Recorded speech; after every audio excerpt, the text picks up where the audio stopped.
Hello. As some of you may remember, for some reason, my name is Kyle Sanders.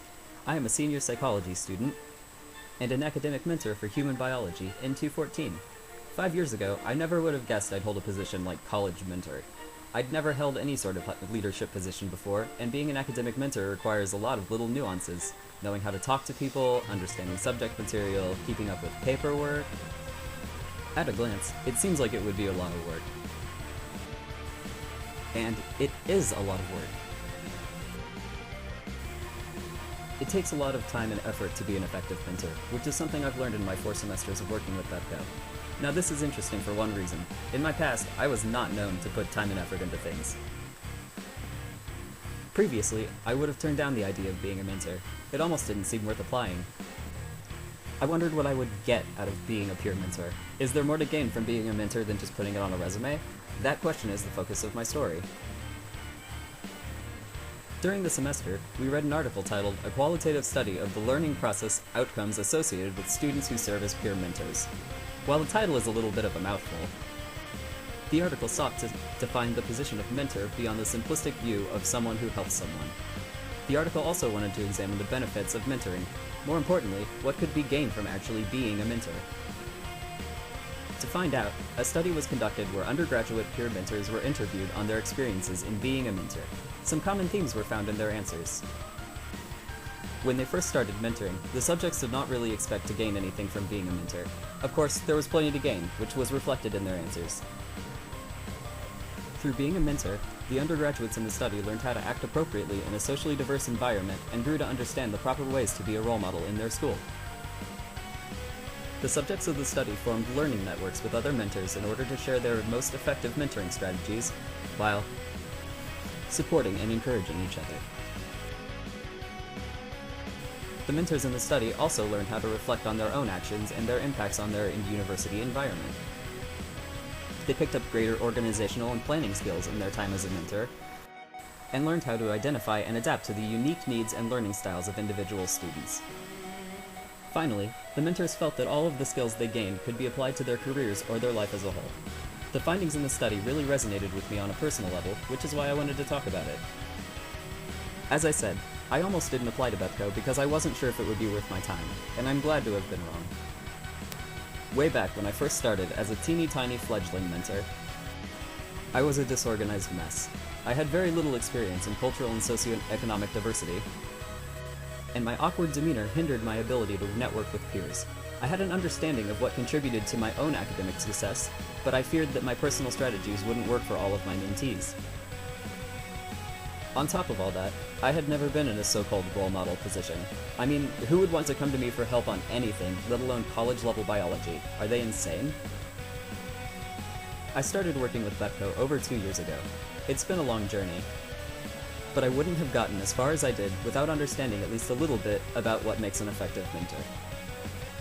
To become an effective mentor, I needed to think about how I could be a more effective person, if that makes sense. First, I examined my problems with approaching others and presenting myself. Over time, I gained invaluable organizational and networking skills by speaking to other more experienced mentors, working with the directors and coordinators, and reading about mentor effectiveness in our various UCall classes. I found that it was crucial to maintain a dialogue with other mentors and staff in order to share tips and ideas on how to handle all types of students and situations. That is the second big thing that BEPCO has taught me. I learned how to work with students of all different backgrounds and learning styles. I mean, there are an awful lot of different ways to mentor, and a lot of obstacles that can hinder a student's learning experience. BEPCO has taught me that mentoring can take place in a bigger classroom setting,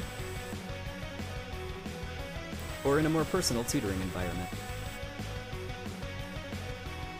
Mentoring can be simple lecturing, sharing class materials, or making brand new activities.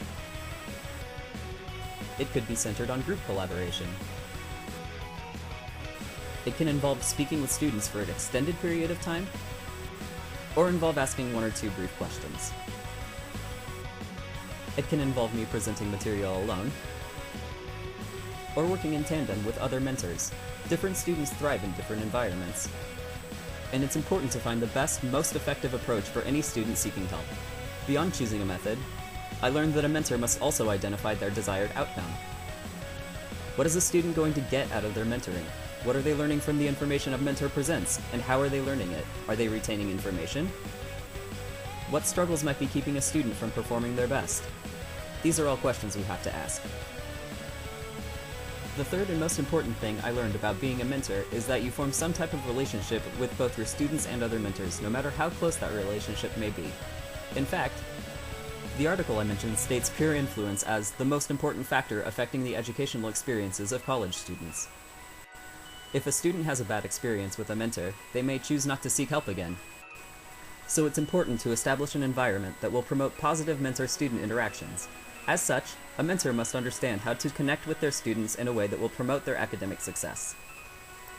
I came to understand that mentors must be approachable, knowledgeable, flexible, and most of all, respectful.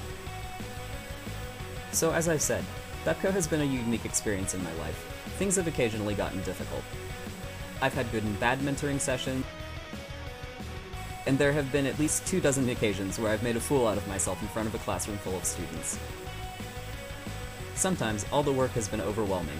Still, mentoring has taught me more about myself than I ever would have guessed. Before being a mentor, I didn't have nearly as much of a direction in life. And I didn't have half as much self-confidence. I learned that I truly love helping other people, even if, heaven forbid, it takes time out of my day to do so. It's amazing working with students through a problem and seeing their faces light up when something finally clicks, and it's just as amazing hearing them say that they couldn't have done it without me. The appreciation I've received from my students has shown me I can really be a positive influence if I try my best. It gives me a certain feeling, a unique sense of self-respect I've never really gotten anywhere else. These experiences as a mentor have been invaluable to my academic career and my life as a whole. In fact, my mentoring position contributed to my decision to change majors. I wasn't happy working towards a radiation therapy degree, but I was very excited to be helping students succeed. I decided that after I graduate, I want to be a counselor, which is a job that requires everything I've discussed in my story. In fact, counselor and mentor are almost interchangeable words. Wow! Instead of helping my fellow students with potential problems in their academic career, I will be helping fellow people with potential problems in their entire life. To do that, a counselor needs a certain skill set. A certain skill set that I gained through being a mentor. And that's my story.